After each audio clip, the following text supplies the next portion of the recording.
in Saudi Arabia early last year, I was greatly honored to address the leaders of more than 50 Arab and Muslim nations.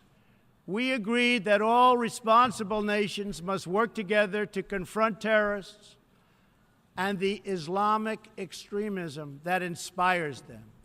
We will stop radical Islamic terrorism because we cannot allow it to tear up our nation and indeed to tear up the entire world.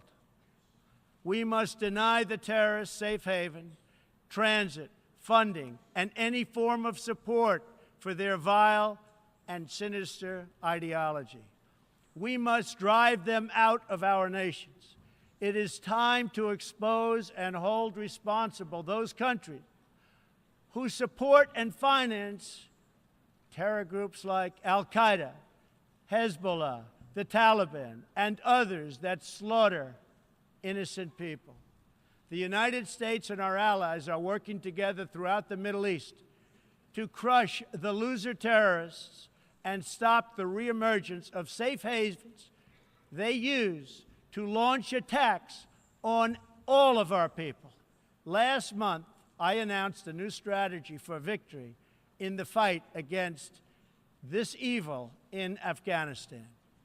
From now on, our security interests will dictate the length and scope of military operations, not arbitrary benchmarks and timetables set up by politicians.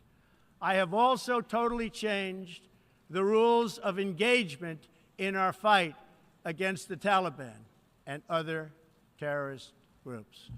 In Syria and Iraq, we have made big gains toward lasting defeat of ISIS. In fact, our country has achieved more against ISIS in the last 8 months than it has in many, many years combined.